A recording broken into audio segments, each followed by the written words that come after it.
Hello थ्रियन family. तो कैसे हो आप सभी लोग। आई होप कि आप सभी लोग बढ़िया होंगे। अब मुझे कुछ चीज़ें आप साफ साफ बताओ। पहले आप लोगों से जब मैंने बोला कि 3 वीडियोस आएंगे तो कंटिन्यू एक ही मैसेज को स्पैम करने की क्या ज़रूरत थी। आप लोग को मैंने मैसेज करके बताया था ना कि आज इलेक्ट्रिसिटी नहीं है।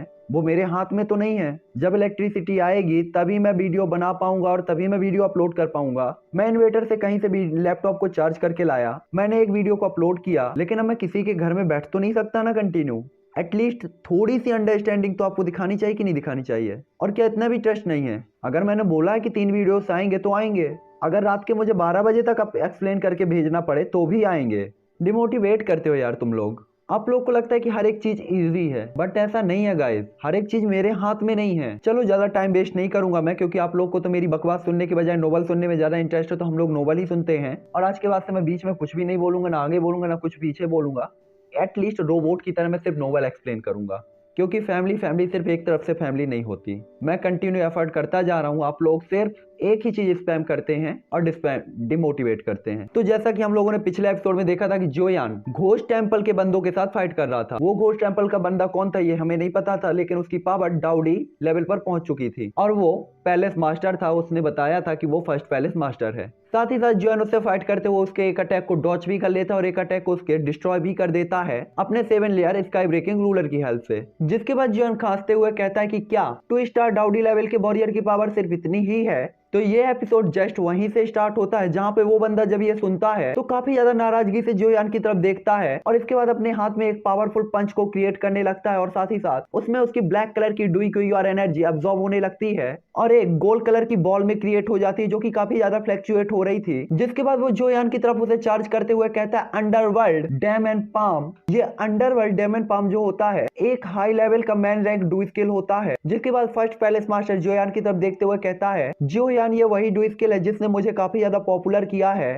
तुम्हें तो अपने आप को किस्मत वाला समझना चाहिए कि तुम मेरे इस अटैक से मरने वाले हो। उस अटैक को अपनी तरफ आता देखकर जोयान काफी ज्यादा सीरियस हो जाता है और इसके बाद अपने हैवी जुआन रूलर को तुरंत ही अपनी स्टोरेज रिंग में रख लेता है। जिसके बाद जोयान के फोरहेड से तुरंत ही एक स्पिरिचुअल पावर रिलीज होती है, जो कि आसमान और पृथ्वी के बीच में एक ब्लैक कलर के पोर्टल को ओपन कर देती है, जो कि जोयान का ग्रेट वे ऑफ दाव होता है। हालांकि जोयान ने जैसे इसे क्रिएट किया था तो जोयान का चेहरा तुरंत ही पीला पड़ जाता है, क्योंकि इसका यूज करना जोयान के लिए काफी ज्यादा थका देने वाली चीज थी। और इससे पहले भी जोयान 6 बे ग्रेट दाव एनर्जी को यूज कर चुका था उन वॉरियर से फाइट करते टाइम, और एक बार फिर से यूज करने के कारण जोयान अपनी काफी सारी पावर को लूज कर देता है। हालांकि जोयान को पता था कि उसकी ग्रेट वे ऑफ दाव की एनर्जी जो है वो हाई क्लास डू स्किल है मैन रैंक का, और जो फर्स्ट पैलेस मास्टर ने यूज किया है वो भी एक high class man rank do skill है। लेकिन दोनों की पावर में काफी ज्यादा डिफरेंस होने के कारण यहाँ पे जो फर्स्ट पैलेस मास्टर है उसके डाउडी के लेवल के अटैक के कारण ये काफी ज्यादा पावरफुल होता है और जोयान को भरोसा था कि उसका ये अटैक ज्यादा देर तक उसे नहीं बचा पाएगा। यही सोचकर अचानक ही जोयान काफी ज्यादा गुस्से में आ जाता है और कहता है लालत है चलो लड़ाई करें। और इसके बाद जोयान तुरंत ही अपनी हेवनली फ्लेम्स को अपनी डुईक्वी के साथ मर्ज करता है और अपनी हथेली में एक रिंग के जैसे इकट्ठा करना स्टार्ट कर देता है। जिसके बाद जोयान अपेयर करता है एंग्री बुद्धा पुनर्जन्म।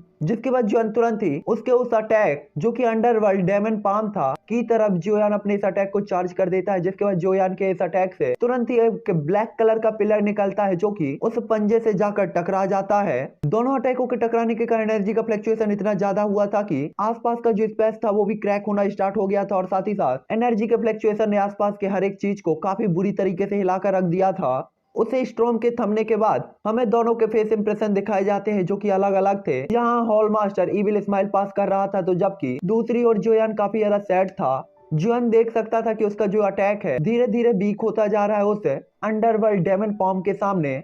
तभी फर्स्ट हॉल मास्टर जोयान की तरफ बढ़ते हुए कहता है जोयान तुम सच में काफी ज्यादा ईगोफुल हो, क्या तुम्हें सच में लगता है कि तुम अपनी पावर के साथ मेरे साथ फाइट कर सकते हो। और इसके बाद वो रास्ते में जोयान के एंग्री बुद्धा पुनर्जन्म को भी तुरंत ही डिस्ट्रॉय कर देता है अपने पाम को कंट्रोल करके। जिसके बाद वो जोयान की तरफ देखते हुए कहता है जोयान क्या तुम्हारे पास बस यही छोटे मोटे तरीके हैं। और इसके बाद वो पंजा तुरंत ही जोयान की तरफ बढ़ने लगता है, लेकिन तभी लू लिटिल गोल्ड काफी बुरी तरीके से रोर करता है और इसके बाद एक गोल्डन लाइटिंग काफी ज्यादा पावरफुल तरीके से हॉल चीफ की तरफ बढ़ने लगती है। जिस पे first hall master little gold की तरफ देखते हुए कहता है, लिटिल बास्टर्ड, तुम मेरे सामने ईगोफुल होने का साहस करते हो। और इसके बाद तुरंत ही वो अपने हाथ को फ्लिप करके उसे गोल्डन लाइटिंग को डिस्ट्रॉय कर देता है। यहाँ पे वो पंजाबी जोयान के पास बढ़ चुका था, जो कि जोयान से बस टकराने ही वाला था। और ये देखकर लिटिल गोल्ड काफी ज्यादा टेंशन में आ जाता है। और इसके बाद एक पावरफुल ड्रैगन रोर करता है, जिससे कई सारे गोल्डन लाइटिंग बोल्ट निकलते हैं और लिटिल गोल्ड भी जोयान के सामने आ जाता है और उस अटैक को रोकने के लिए अपनी पावर का यूज करने लगता है। लिटिल गोल्ड को अपने सामने आता देखकर हॉल मास्टर काफी ज्यादा गुस्से में उसकी तरफ देखते हुए कहता है, लिटिल बास्टर्ड, तुम सच में काफी ज्यादा अजीब हो। तुम इसका जीवन बचाने के लिए तुम अपनी लाइफ को सेक्रीफाइस करने को रेडी हो, तो ठीक है, ये हॉल मास्टर पहले तुम्हें ही मारेगा। और इसके बाद वो क्लॉथ सीधा ही लिटिल गोल्ड की बॉडी पर जाकर गिरता है और लिटिल गोल्ड, जो कि अभी तक काफी ज्यादा पावरफुल और उसकी बॉडी काफी ज्यादा अनब्रेकेबल दिखाई दे रही थी, इस पंजे के टकराते ही अचानक ही वो एक इमोशनल रोर करता है और आवाज धीमी हो जाती है। साथ ही साथ उसकी बॉडी तुरंत ही क्रैक होने लगती है और वो पंजा उसकी बॉडी के अंदर घुस जाता है। ये देखकर जोयान चिल्लाते हुए कहता है, लिटिल गोल्ड। जोयान ने देखा था कि लिटिल गोल्ड तो बड़ी मुश्किल से अब तक रिकवर हुआ था, उसे एक बार फिर से घायल कर दिया गया है। जिसके बाद जोयान तुरंत ही कहता है, बास्टर्ड, मैं तुम्हारी जान ले लूंगा। और इसके बाद जोयान तुरंत ही काफी स्पीड के साथ आगे बढ़ने लगता है। वो ये भी भूल गया था कि उसकी बॉडी में डुई कुई पहले ही खत्म हो चुकी है और उसके लिए चलना भी बहुत मुश्किल था, अटैक करना तो दूर की बात थी। जिसके बाद जोयान थकावट के कारण हवा में ही वीक होकर नीचे गिरने लगता है, लेकिन जोयान तभी चिल्लाते हुए गुस्से में कहता है, नॉर्दर्न किंग, मेरे लिए उसे मार डालो। जोयान का ऑर्डर मिलते ही नॉर्दर्न किंग तुरंत ही अपने पंच को बंद करता है और काफी ज्यादा स्पीड के साथ फर्स्ट हॉल मास्टर की तरफ बढ़ जाता है। ये देखकर हॉल मास्टर काफी ज्यादा डिसरिस्पेक्टेड वे में कहता है, एक और कचड़े का टुकड़ा, दफा हो जाओ। और उसके बर्ड के एनर्जी प्रेशर के कारण ही नॉर्दर्न किंग हवा में काफी दूर तक उड़ता हुआ चला जाता है। जिसके बाद वो वापस से लिटिल गोल्ड की तरफ देखने लगता है और वो यहाँ पे काफी ज्यादा सीरियस भी होता है, क्योंकि उसने लिटिल गोल्ड की स्पीड देखी थी, जो कि काफी ज्यादा थी और उसे 1 या 2 स्टार डाउडी लेवल का वॉरियर भी आसानी से नहीं पकड़ पाएगा। इसीलिए वो काफी ज्यादा सीरियस था कि आखिरकार 9 स्टार हाफ मार्शल होने के बाद भी ये कितनी तेजी से ट्रेवल कैसे कर सकता है।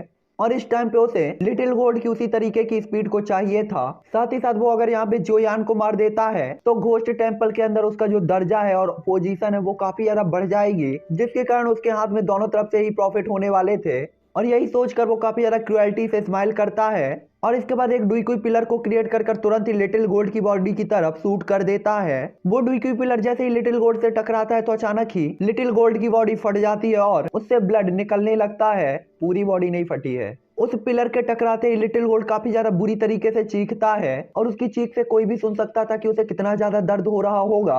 और इसके बाद वो हॉल मास्टर लिटिल गोल्ड की तरफ बढ़ने लगता है और तुरंत ही उसकी बॉडी को पकड़ के स्कैन करना चाहता था कि आखिरकार लिटिल गोल्ड इतनी ज्यादा तेज स्पीड से ट्रेवल कैसे करता है, कि तभी अचानक ही वो कांपने लगता है और इसके बाद पीछे मुड़कर देखता है और कहता है, क्या मैं जान सकता हूँ कि तुम कौन हो? मैं घोस्ट टेम्पल से हूँ और अपना काम कर रहा हूँ, इसीलिए तुम्हें दूसरा रास्ता खोजना चाहिए और यहाँ से निकल जाना चाहिए। इस टाइम पे फर्स्ट पैलेस मास्टर भी काफी ज्यादा सीरियस होता है, क्योंकि उस टाइम पे इसने एक पावरफुल ऑरे को फील किया होता है अपने आसपास। साथ ही साथ वो ये भी अंदाजा नहीं लगा पा रहा था कि सामने वाले की पावर किस लेवल पर होगी। यहाँ तक कि गुयू, जो कि जोयान की बॉडी के अंदर थे, उन्होंने भी अपने ऑरे को पूरी तरीके से छिपा कर रखा था। यहाँ पे जोयान भी अपनी बची खुची डुईगुई को इकट्ठा करके बड़ी मुश्किल से खुद को सहारा देकर खड़ा होता है और इसके बाद फर्स्ट हॉल मास्टर की तरफ देखता है। जिसके बाद वो आसपास देखता है और कहता है, यहाँ कोई कैसे हो सकता है, क्योंकि आसमान में कोई भी पर्सन नहीं होता। हालांकि यहाँ पे जोयान गुयू से बात करने ही वाला था, लेकिन उसे फुल फील होता है कि वो गुयू के साथ कनेक्ट नहीं हो पा रहा है। इस टाइम पे उसे ऐसा फील हो रहा था कि जैसे गुयू गायब ही हो गए हों। ये देखकर जोयान काफी ज्यादा सरप्राइज होता है, क्योंकि उसे अच्छे से याद था कि गुयू ने कभी भी ओल्ड लुओ के सामने जाने पर भी अपने ऑरे को नहीं छिपाया था, लेकिन इस बार उन्होंने अपना ऑरा छिपाया था। तो ये कल्पना करना मुश्किल नहीं था कि आखिरकार जो पर्सन यहाँ पर आया है वो कितना ज्यादा पावरफुल होगा।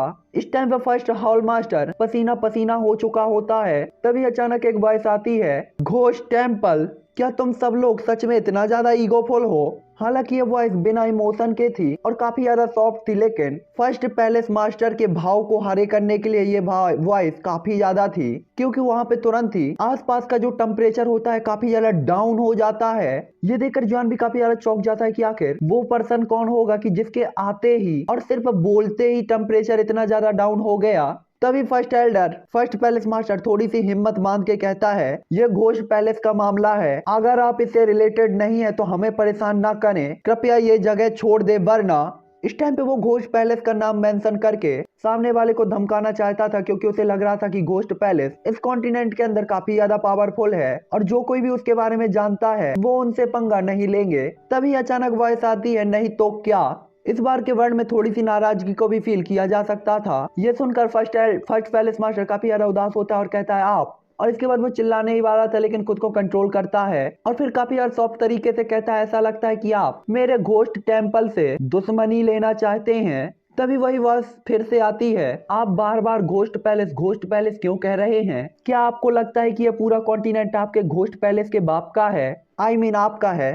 और इसके बाद एक invisible power cluster first hall master की तरफ बढ़ता है, जो कि सीधा ही उसकी चेस्ट से जाकर टकराता है और फर्स्ट पैलेस मास्टर तुरंत ही पीछे की तरफ लुढ़कता हुआ जाता है और खून की उल्टियां करना स्टार्ट कर देता है। इस टाइम पे उसके चेहरे पे डर को साफ साफ देखा जा सकता था, जिसके बाद वो तुरंत ही घबराते हुए कहता है, मैं घोस्ट पैलेस मास्टर हूँ, आपने मुझे घायल किया है, इसका बदला मैं आपसे जरूर लूंगा। तभी अचानक वॉइस फिर से आती है, भाड़ में जाओ, तुम केवल एक ब्रांच हॉल मास्टर हो, तुम्हें इतना ज्यादा ईगोफुल तरीके से बात करने की क्या जरूरत है, और अपने बारे में तो तुम भूल ही जाओ, अगर यहाँ पे तुम्हारे घोस्ट पैलेस का रियल मास्टर भी होता तो भी वो मेरे लिए बेकार होता। और जिसके बाद वो अपने हाथ को ऐसे ही फ्लिप कर देते हैं और फर्स्ट हॉल मास्टर 10,000 फीट तक उड़ते हुए हवा में जाता है। इस टाइम पे फर्स्ट हॉल मास्टर का चेहरा सूजा हुआ लाल कलर का हो गया था और वो खून की ब्लीडिंग भी कर रहा होता है। उसे इस टाइम तक समझ में आ गया था कि इस मिस्टीरियस एल्डर के द्वारा कहा गया एक एक वर्ड काफी ज्यादा सही है और अगर वो यहाँ पे रहने पर जोर देता है तो केवल मारा ही जाएगा। जिसके बाद first Elder first hall master अपने आप को संभालता है। इस टाइम पे उसकी बॉडी की तरफ फैला हुआ काला कोहरा भी काफी ज्यादा कम हो गया था और उसका ऑरा भी काफी ज्यादा वीक हो गया था। जिसके बाद वो उसी तरफ देखते हुए कहता है,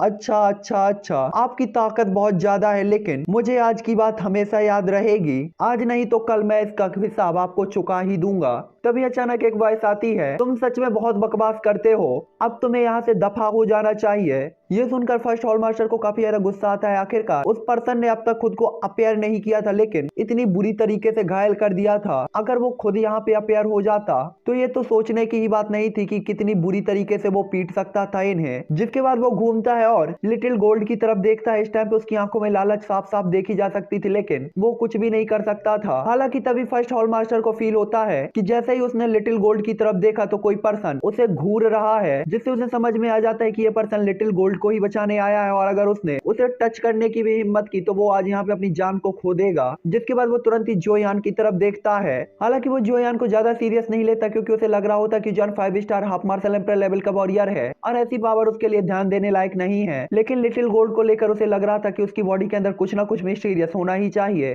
तभी तो इतना पावरफुल एल्डर उसे बचाने के लिए आया था। इस टाइम पे हॉल मास्टर को लगता है कि अगर वो एल्डर लिटिल गोल्ड को बचाने आया है तो उसे जोयान पर ज्यादा ध्यान नहीं देना चाहिए। इसीलिए वो तुरंत ही जोयान के पास अपेयर होकर उसे एक हाथ से पकड़कर उठा लेता है। जोयान इस टाइम पे काफी ज्यादा वीक होता है, इसीलिए वो कुछ भी करने में कैपेबल नहीं था। जिसके बाद वो उस मिस्टीरियस एल्डर की तरफ अपने हाथों को ग्रीट करता है और जाने के लिए रेडी होता है। साथ ही साथ उसे देखकर लगा था कि ऐसे उस मिस्टीरियस एल्डर का उसे रोकने का कोई इरादा ना हो, जिसके कारण वो थोड़ा सा रिलैक्स भी फील करता है। हालांकि हो सकता है कि वो mysterious Elder first hall master को रोकने के लिए रेडी नहीं था, लेकिन तभी अचानक एक ड्रैगन रोर आती है जो कि होती है लिटिल गोल्ड की। जब उसने देखा कि फर्स्ट हॉल मास्टर जोयान को लेकर जा रहा है तो वो तुरंत ही काफी ज्यादा गुस्से में अपने घायल होते हुए भी आगे बढ़ने लगता है। हालांकि उसकी चोटें काफी ज्यादा हैवी थी, जिसके कारण वो कुछ भी करने में कैपेबल नहीं था और आगे बढ़ने की जबरन कोशिश में उसकी चोटें बढ़ती जा रही थी। तभी first hall master little gold को देखकर काफी ज्यादा गुस्से में आ जाता है और कहता है, लिटिल बास्टर्ड, तुम सच में सिर्फ मरने के ही लायक हो। जब उसने देखा कि लिटिल गोल्ड जोयान को बचाना चाहता है तो वो तुरंत ही यहाँ से जोयान को लेकर जाना चाहता था। हालांकि तभी एक वॉइस आती है, रोको, जो सुनकर फर्स्ट हॉल मास्टर तुरंत ही रुक जाता है, क्योंकि वो लिटिल गोल्ड को तो इग्नोर कर सकता था लेकिन इस वॉइस को इग्नोर नहीं कर सकता था। इस टाइम पे उसने जोयान का हाथ काफी ज्यादा कस के पकड़ा हुआ होता है, लेकिन तभी ओल्ड वॉइस आती है, मैं अब और कुछ नहीं कहूंगा, मुझे लगता है कि तुम्हें समझना चाहिए कि मुझे क्या कहना है। ये सुनकर फर्स्ट हॉल मास्टर तुरंत ही कहता है, मुझे नहीं पता कि आपका क्या मतलब है। तभी अचानक एक पावरफुल डुइकुई पिलर फर्स्ट हॉल मास्टर की तरफ बढ़ने लगता है। हालांकि वो अटैक काफी ज्यादा शांत दिखाई दे रहा था, लेकिन फर्स्ट हॉल मास्टर को अच्छे से पता था कि वो अपनी पावर के साथ भी इस अटैक को रोक नहीं पाएगा, भले ही वो अपनी पूरी ही पावर और डुईक्यू को क्यों ना लगा दे। इसीलिए वो तुरंत ही डरते हुए कहता है, जूनियर समझ गया, मैं इसे भी जाने देता हूँ और अब यहाँ से मैं निकलता हूँ। और इसके बाद वो तुरंत ही जोयान का हाथ छोड़कर सिर पर पैर रख के भागता है। हालांकि तब तक भागने में उसे काफी ज्यादा देर हो जाती है और वो डुईक्यू पिलर तुरंत ही उसके चेहरे के आधे हिस्से से जाकर टकरा जाता है और उससे वहां की चमड़ी जल जाती है और साथ ही साथ खून निकलने लगता है। वो इस पेन को जबरदस्ती सहता है और वहां से तुरंत ही निकल जाता है। ये देखकर जोयान के भी जान में जान आती है। हालांकि जोयान अभी भी पूरी तरीके से शांत नहीं होता, क्योंकि उसे नहीं पता था कि सामने वाला जो एल्डर आया है वो यहाँ पे आखिरकार किस लिए आया है।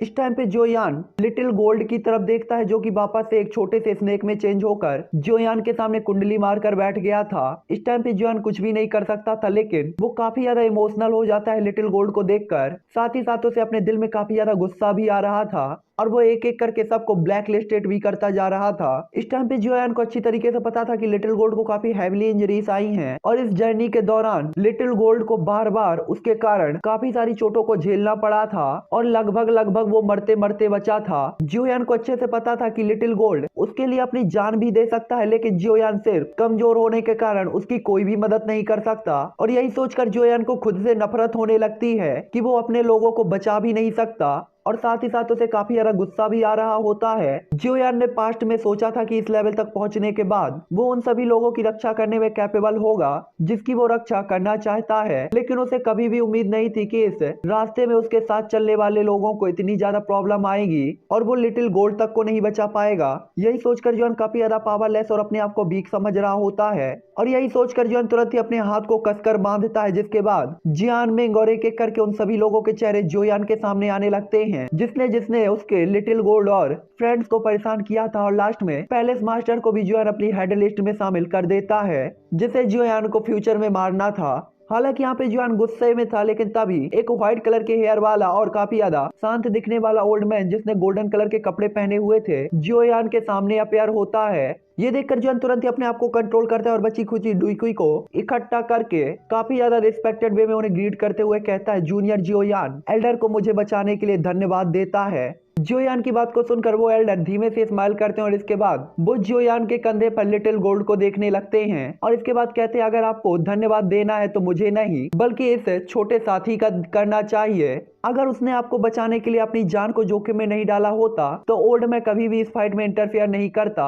ये सुनकर जोयान काफी ज्यादा सरप्राइज हो जाता है और इसके बाद अपने खून से सनी हुई हथेली में लिटिल गोल्ड को लेकर तुरंत ही उसको सिर को सहलाते हुए कहता है, हाँ छोटे साथी, इस सब के लिए और बार बार मुझे बचाने के लिए आपका बहुत बहुत धन्यवाद। जिसके बाद लिटिल गोल्ड अचानक ही धीमे से दहाड़ता है और अपने सिर को जोयान की हथेली के साथ रगड़ना स्टार्ट कर देता है। लिटिल गोल्ड की ऐसी हरकतों को देखकर जोयान अचानक ही स्माइल करने लगता है। तभी उसे सामने याद आता है कि उसके सामने एल्डर हैं। जिसके बाद वो तुरंत ही अपना सिर उठा के उनकी तरफ देखता है, जिसके बाद जोयान तुरंत ही उन्हें एक बार फिर से ग्रीट करके कहता है, इस सब के लिए सीनियर का बहुत बहुत धन्यवाद। उनकी ही मदद से जूनियर आज अपनी जान बचा पाया है, इसके लिए मैं काफी ज्यादा आभारी हूँ। हालांकि तभी वो ओल्ड मैन स्माइल करते हुए कहते हैं, आपको आभारी होने की कोई जरूरत नहीं है। हालांकि एक चीज है जो ओल्ड मैं आपसे चाहता हूँ। और इसके बाद वो जोयान की तरफ स्माइल करते हुए देखते हैं और इसके बाद उनकी नजर लिटिल गोल्ड पर पड़ती है। उनकी बात को सुनकर जोयान का नॉर्दर्न किंग एक थॉट के साथ जोयान के पास अपेयर हो जाता है और जोयान काफी ज्यादा सीरियस तरीके से उनकी तरफ देखता है और फिर कहता है,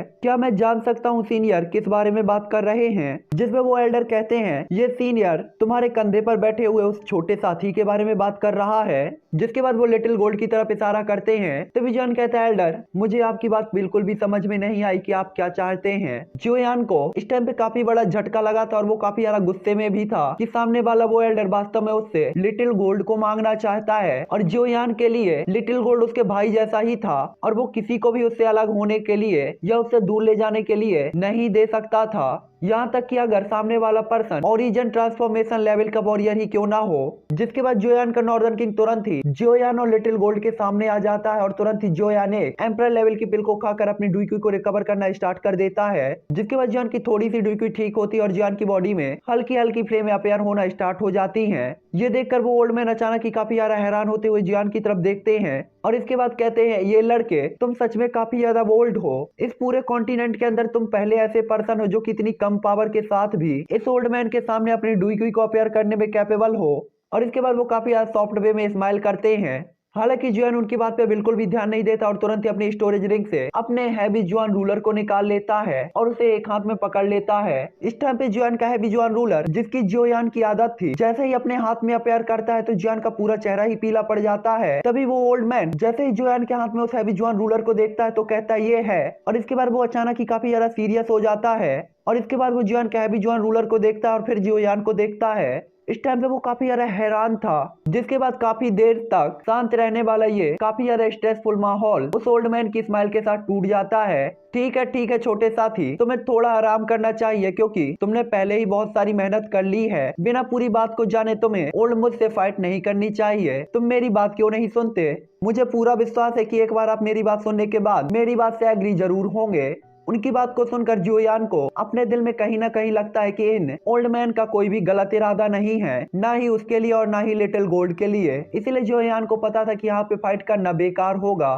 साथ ही साथ सामने वाले पर्सन ने, जो कितना ज्यादा पावरफुल है, खुद ही कहा था कि क्यों ना बात करने को खुद ही कहा था। तो जियान यहाँ पे उनकी बात को सुनने के लिए एग्री हो जाता है। साथ ही साथ उन्होंने जोयान को थोड़ा टाइम भी दे दिया था ताकि जोयान अपनी डुईकुई को रिकवर कर सके। अपनी पावर को रिकवर कर लेने के बाद थोड़ी बहुत जोयान के हाथ में अचानक ही उसकी हेवनली फ्लेम आ जाती है और साथ ही साथ जोयान के हैवी जुआन रूलर को भी जोयान अपने हाथ में अभी भी पकड़े हुए था। हालांकि इस टाइम पे उसके सामने जो ओल्ड मैन थे वो काफी ज्यादा फ्रेंडली स्माइल के साथ जोयान को देख रहे होते हैं, जिसके बाद जोयान तुरंत ही अपनी हेवनली फ्लेम को अपनी बॉडी के अंदर कर लेता है और शांत तरीके से एल्डर की तरफ देखते हुए कहता है, एल्डर, क्योंकि आपने कहा है कि इसके पीछे कोई कहानी है तो कृपया मुझे बताएं कि क्या बात है। जोयान की अलर्टनेस को देखकर जोयान अभी भी काफी ज्यादा अलर्ट है, वो एल्डर काफी ज्यादा खुश होते हैं। जिसके बाद वो जोयान की तरफ देखते हैं जो कि जोयान के कंधे पर था, और इसके बाद जोयान की तरफ देखते हुए कहते हैं, मुझे उम्मीद है कि आप कुछ समय के लिए इस ओल्ड मैन को उसे सौंप सकते हैं। उनकी बात को सुनकर जुआन को अचानक ही गुस्सा आने लगता है, लेकिन तभी एल्डर आगे कहते हैं,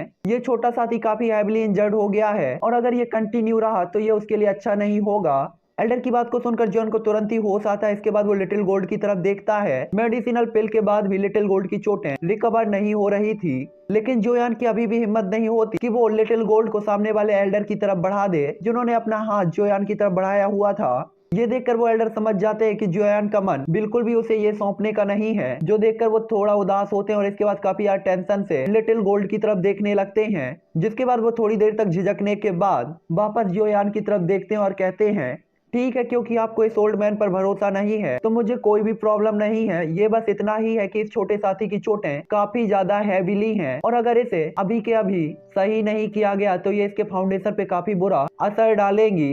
मैं एक एल्केमिस्ट हूँ और मेरे पास अभी निर्वाणा पिल है जो कि मैं आपको दूंगा और मुझे भरोसा है कि उसे आप खिला सकते हैं, जिससे उसकी चोटें जल्दी ही रिकवर हो जाएंगी। और इतना कहने के बाद ही अचानक उनके हाथ से एक जेट की बोतल जोयान की तरफ जाती है। जोयान उसे जेट की बोतल को देखता है जो कि मिस्टीरियस गोल्डन कलर की थी। साथ ही साथ उससे काफी पावरफुल एनर्जी भी निकल रही थी, जो देखकर जोयान समझ जाता है कि इस बोतल में यूज किया गया मटेरियल बिल्कुल भी नॉर्मल नहीं था। जिसके बाद जोयान तुरंत ही समझ जाता है कि ये एल्डर काफी ज्यादा हाई लेवल के एल्केमिस्ट होंगे और साथ ही साथ इनकी पहचान कोई पावरफुल ही होगी। जोयान जैसे ही जेट की बोतल को ओपन करता है तो अचानक ही एक पावरफुल स्मेल चारों तरफ फैल जाती है, जो कि कंडेंस होकर एक डेमन फिनिक्स में चेंज हो जाती है। ये देखकर जोयान काफी ज्यादा शॉक होता है कि इस पिल की पावर कितनी होगी जिसकी स्मेल कंडेंस होकर एक डेमन फिनिक्स में चेंज हो सकती है। हालांकि जोयान एक अंदाजा लगा लेता है कि इस पिल की रैंक उसकी पहुंच से बहुत दूर होनी चाहिए। जिसके बाद जोयान तुरंत ही उस पिल को अपने हाथ में निकाल लेता है, जो कि गोल्डन कलर की होती है और काफी ज्यादा पावरफुल एनर्जी को प्रोड्यूस कर रही थी। जिसके कारण जोयान को एक चीज और समझ में आती है कि इसमें यूज किया गया मटेरियल भी नॉर्मल नहीं है। साथ ही साथ उसने उस पिल के आसपास रेड कलर का ऑरा भी जोयान ने फील किया था, जो देखकर जोयान को थोड़ा सा अजीब लगता है। जिसके बाद जोयान तुरंत ही उस ऑरे को पहचान लेता है, जो कि डेमन फिनिक्स ब्लड लाइन होती है। इस टाइम पे जोयान काफी ज्यादा सदमे से उस पिल को देख रहा होता है और जोयान का पूरा चेहरा पीला पड़ गया होता है, क्योंकि इस पिल में वास्तव में ड्रैगन फिनिक्स की ब्लड लाइन की पावर थी। और आप सभी लोगों को पता होना चाहिए कि ड्रैगन फिनिक्स ब्लड लाइन कितनी ज्यादा पावरफुल है और साथ ही साथ ड्रैगन फिनिक्स ऐसे मैजिकल बीस्ट हैं जो कि किसी को भी अपनी किसी भी बॉडी पार्ट को छूने तक नहीं देते। और साथ ही साथ ड्रैगन फिनिक्स ब्लड लाइन और ड्रैगन फिनिक्स ट्राइब इस कॉन्टिनेंट के अंदर भी पीक लेवल पर खड़ी थी। जोयान को पता था कि जिसने ड्रैगन फिनिक्स से ट्राइब से संबंधित किसी भी चीज का यूज किया है वो हमेशा ही ड्रैगन फिनिक्स ट्राइब की ब्लैक लिस्ट में पहुंच जाती थी, लेकिन उसके सामने इस एल्डर ने उनकी ब्लड लाइन की पावर को यूज करके पिल को रिफाइन किया था। जिसके बाद तो जोयान ये सोच भी नहीं सकता था कि इनकी पावर कितनी होगी और इनकी ओरिजिनल आइडेंटिटी कितनी ज्यादा पावरफुल होगी। जोयान के चेहरे के इंप्रेशन को देखकर वो ओल्ड मैन अचानक ही एक प्राउडफुल स्माइल कर देते हैं। उन्हें देखकर ऐसा लग रहा था कि जैसे उन्हें ड्रैगन फ्लिक्स ब्लड लाइन की बिल्कुल भी फिक्र ना हो। हालांकि जॉन जल्दी ही खुद को कंट्रोल करके उस पिल को लिटिल गोल्ड को खिला देता है। जो यान देखता है कि जैसे ही लिटिल गोल्ड ने उस पिल को स्वैलो किया, अचानक ही उसकी पूरी बॉडी के साथ गोल्डन लाइट निकलना स्टार्ट हो जाती है, जो कि उसकी बॉडी में लगी हुई चोटों को तेजी से घेर लेती है और चारों तरफ लिपट जाती है वो लाइट। और जिसके बाद देखते ही देखते लिटिल गोल्ड की बॉडी पे लगे हुए सारे घाव ठीक होने लगते हैं, जो कि जुआन के एम्परर पिल से कई गुना ज्यादा पावरफुल स्पीड के साथ हो रहे थे। ये सोचकर जुआन बस अंदाजा लगाता है कि इस पिल की रैंक कम से कम टियर 4 की होनी चाहिए। लिटिल गोल्ड के तेजी से ठीक होने के बाद जोयान, जो कि काफी ज्यादा टेंशन में था, अचानक थोड़ा सा रिलैक्स फील करता है और इसके बाद उन ओल्ड मैन की तरफ देखता है। इस टाइम पे जोयान पहले जैसा सीरियस बिल्कुल भी नहीं था, क्योंकि जोयान को पता था कि ये ओल्ड मैन बस लिटिल गोल्ड को बचाना चाहते थे, उनका और कोई भी मोटिव नहीं था। इसीलिए जोयान उनके सामने काफी ज्यादा रिस्पेक्टफुली बिहेव करता है और उसके दिल में उनके लिए रिस्पेक्ट भी बढ़ जाती है। जिसके बाद जॉन उन्हें एक बार और ग्रीट करते हुए प्रणाम करता है और इसके बाद स्माइल करते हुए कहता है, एल्डर, अगर मैंने सही अंदाजा लगाया है तो आपको एशियन वॉइड ड्रैगन ट्राइब से होना चाहिए।